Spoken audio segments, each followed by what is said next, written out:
No need to worry about Tearlaments because the next best deck is here to help you out. Make sure you guys smash the living crap out of that subscribe button so you guys don't miss out more Oz content. We have Tearlaments versus Kashtira, and I'm not gonna lie to you, watching this deck perform is amazing. Hey, look, we opened Fenrir, Big Bang. Oh man, every time we open Big Bang, I cry. We opened Papyrus, Dark Ruler No More, and the big old unicorn. We have Sharon, Havness, the Herald of Orange Light, Diviner, and the Instant Fusion. Well, anytime I see that sort of combination of cards is usually pretty strong here. Alright, well, I guess we're just going to let this tier player play the game unrelentingly. I love one-ofs. Yay, Kit Gallows. Yay, the Rhino art. My favorite. Alright. Yay, extension. Get the full mill. I love Ishizu cards too. Stack up the chains. Gosh. Get our free crime. Get our additional mills. Oh my god. And then go ahead and do our fusion summon on in to the Rukalos.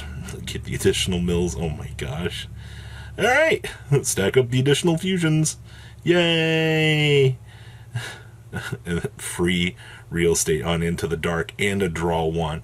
And we get to revive our opponent's shifter to make this. Oh, come on, man.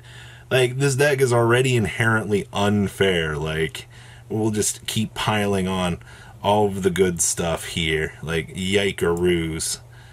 Holy moly. Free real estate, I suppose. Watching this deck go is just insane, man. And we get to end on Baron. So we did all of that to get to Rukalos, a Sprite Elf, and a Baron. And guess what?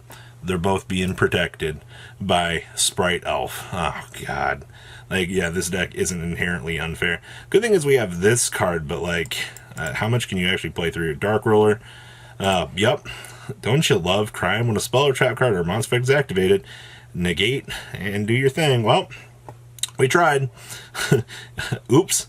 All negate. Go ahead and get our fusion summon here. There's the Dracos Stapelia Unicorn on into the called by. Oof. Papyrus target. Alright, and then, yeah, we just scoop them up there. Like, no amount of Yu-Gi-Oh! Is going to be able to really recover you out of that, to be honest with you.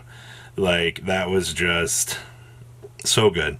That's why you play the Sprite Elf. It's besides the the recursion, the free value generation that you get off of it. You really care about that protection clause, like not having your opponent be able to do anything to him. This matchup it doesn't really do that much, but it's pretty solid. Now look, we get to do Kashtira things now.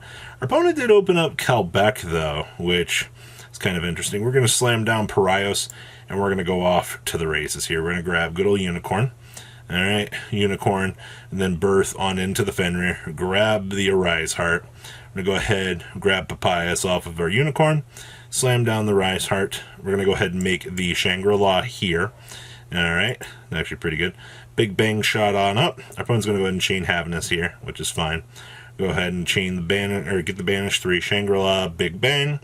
Alright, I'm going to go ahead and stack up the Fusion Summons.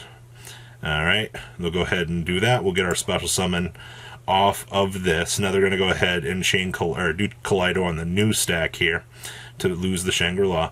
We're going to go ahead and Fenrir banish that. Alright, and then go ahead, bring back its manual trigger. We'll make the Rise Heart on the 3 level 7s. You'd be surprised the amount of times you have to just slap 3 level 7s together in order to make this. Like, that's just how it works. Just so you can get the spot removal value. Go ahead and suck on up. Papyrus on into the Unicorn. And then go ahead, get back our free chicken tendies.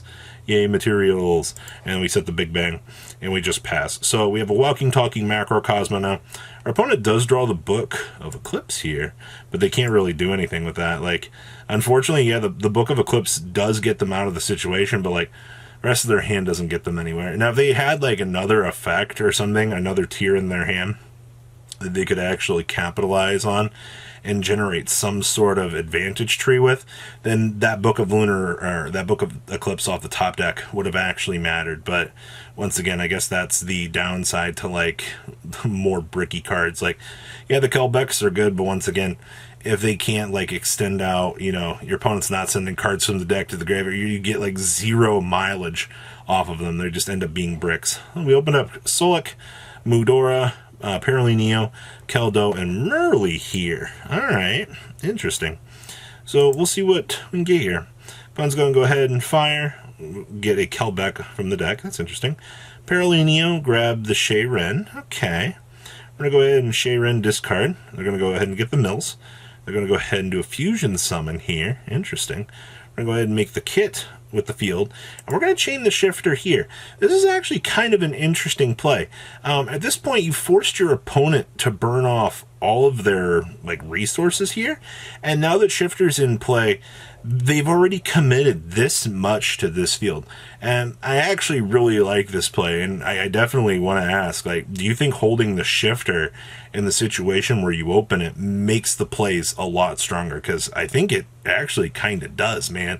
Like, this feels really, really good. Yeah.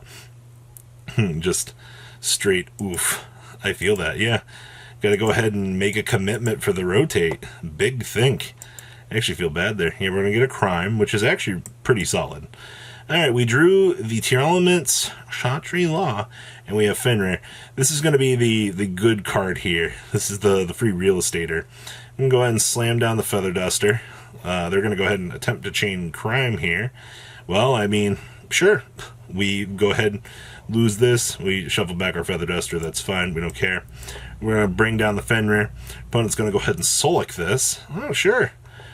I'll go ahead and negate, or, yeah, man, go ahead. Absolutely worth it. We're showing the amazing birth here. All right. And we're going to go ahead, slam down this, and we're going to go into the Mind Hacker. Mind Hacker for the banish, and then we get the revive on the Fenrir here off of the birth. Like, now things just kind of start spinning out of control here. Get another banish face down, swing on in. Oof. Like, go ahead and banish the Solak face down. Yeah, they're left with the Paralineo, but, like, they have to draw something that actually gets them into the game state here. And the battle phase, we're going to go ahead, trigger Diabolsis, the Mind Hacker. Yay. More banish face down. And we'll go ahead and claim some more cards off the top of the opponent's deck. And then they just draw into the Herald of Orange Light. Unfortunately, you know, you can't do much about that. Overall, looking at this game, though, a lot of power cards. Dimension Shifter is a heck of a card, man. Getting the ability to sway tempo games like that definitely is disgusting. But what do you guys think? Please leave a comment down below, tell me what you guys think, and I'll see your beautiful faces back here later in the day, guys. Peace. Patrons, thank you.